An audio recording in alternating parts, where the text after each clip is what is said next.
नमस्कार, मैं श्रेया सिंह। आए गांव जंक्शन के वीकली बुलेटिन में जानते हैं इस हफ्ते ग्रामीण भारत में क्या रहा खास। खेती में महाक्रांति, 184 नई किस्मों के साथ अब किसान बनेंगे मालामाल। साल 2026 की शुरुआत भारतीय किसानों के लिए एक बड़ी सौगात लेकर आई है। नई दिल्ली के NASC कॉम्प्लेक्स में कृषि मंत्री शिवराज सिंह चौहान ने देश को 25 फसलों की 184 नई उन्नत किस्में समर्पित की हैं। वैज्ञानिकों द्वारा तैयार ये बीज न केवल पैदावार बढ़ाएंगे बल्कि कम पानी और कम खाद में भी लहलहाती फसल देंगे। इस बड़ी लॉन्चिंग में सबसे ज्यादा जोर अनाज फसलों पर दिया गया है, जिसमें धान की 60 और मक्का की 50 नई किस्में शामिल हैं। साथ ही दालों, तिलहन और कपास की खेती को भी आधुनिक तकनीक से जोड़ा गया है। इस कड़ी में गन्ने की नई किस्म बिस्मिल ने सबको चौंका दिया। क्रांतिकारी राम प्रसाद बिस्मिल के नाम पर रखी गई ये किस्म अब उत्तर प्रदेश के साथ साथ हरियाणा, पंजाब, उत्तराखंड और राजस्थान के किसानों के खेतों में भी मिठास घोलेंगी। लाल सड़न जैसी बीमारी से सुरक्षित यह गन्ना प्रति हेक्टेयर 86 टन तक की पैदावार दे सकता है। कृषि मंत्री ने साफ कहा है कि अब खेती को आधुनिक बनाना समय की जरूरत है।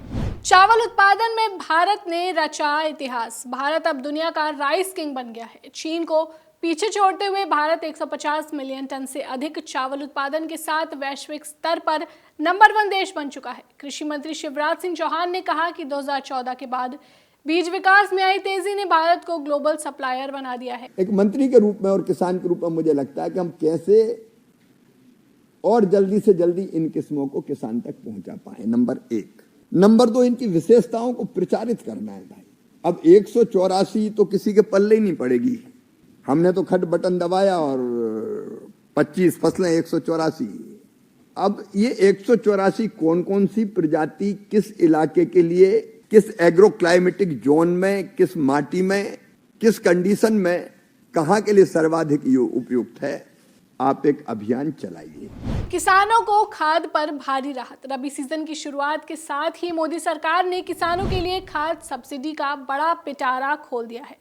सरकार इस सीजन में करीब 38,000 करोड़ रुपए खर्च करेगी, जो पिछली खरीफ फसलों से 736 करोड़ अधिक है। अब किसानों को DAP और NPK जैसे उर्वरकों पर प्रति किलो 96 रुपए से ज्यादा की सब्सिडी मिलेगी। खास बात यह है कि अब 25 की जगह 28 तरह की खादों पर सब्सिडी का लाभ मिलेगा। यूपी में सिंचाई क्रांति। उत्तर प्रदेश के किसानों के लिए बड़ी खुशखबरी है। बुंदेलखंड, पूर्वांचल और पश्चिमी यूपी की सिंचाई व्यवस्था को मजबूत करने के लिए नाबार्ड ने 6,431 करोड़ रुपए मंजूर किए हैं। इस भारी भरकम राशि से सरयू नहर, अर्जुन सहायक और मध्य गंगा नहर जैसी बड़ी परियोजनाओं का अधूरा काम पूरा होगा। इसी पूर्वांचल के 30 लाख से ज्यादा किसानों को सिंचाई के लिए पानी मिलेगा। वहीं बुंदेलखंड के सूखे खेतों तक भी हरियाली पहुंचेगी।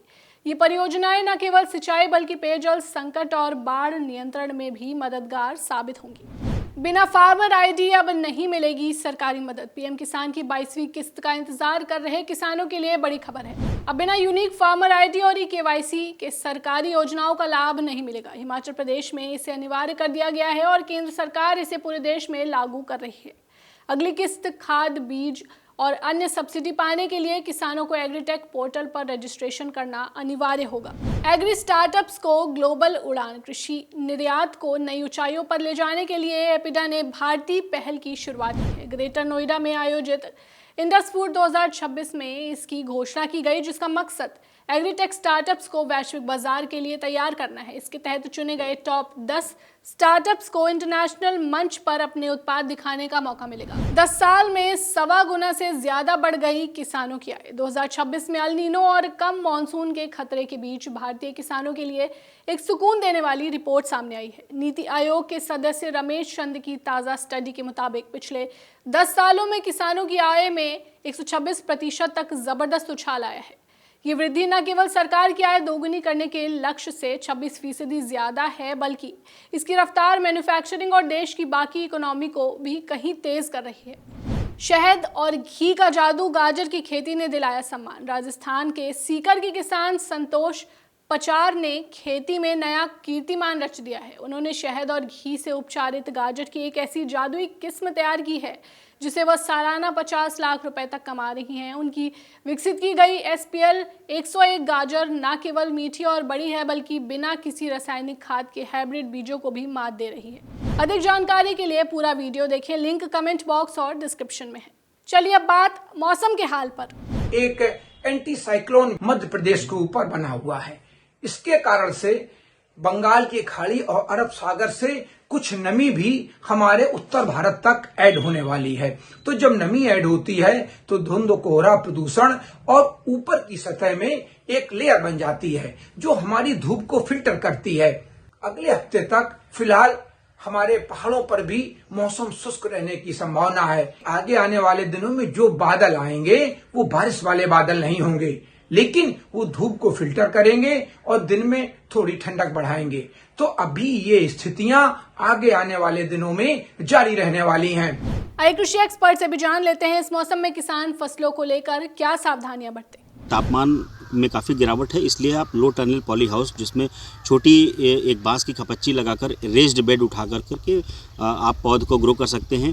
तापमान में वृद्धि करने के लिए ज़मीन पे आप कंडी की जली हुई राख डाल सकते हैं जिससे कि मिट्टी में बीजों का अंकुरण आसानी से हो सके। आप मिट्टी का उपचार अवश्य करें ट्राइकोडर्मा सूडोमोनास से, और बिवेरिया और मेटाराइजियम कीट से नियंत्रण के लिए कर सकते हैं। बाकी के अन्य सब्जियों में इस समय काफ़ी देखेंगे पत्ती में झुलसा रोग काफ़ी दिखाई दे रहे हैं। तो कॉपर ऑक्सीक्लोराइड 3 ग्राम प्रति लीटर पानी के हिसाब से सुरक्षात्मक छिड़काव सभी प्रकार की सब्जियों में आप कर सकते हैं। इस वीकली अपडेट में फिलहाल बस इतना ही। जुड़े रहें गांव जंक्शन के साथ। नमस्कार।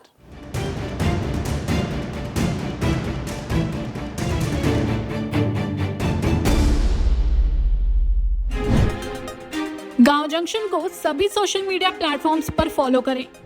व्हाट्सएप चैनल और जीमेल आईडी पर भी संपर्क साध सकते हैं।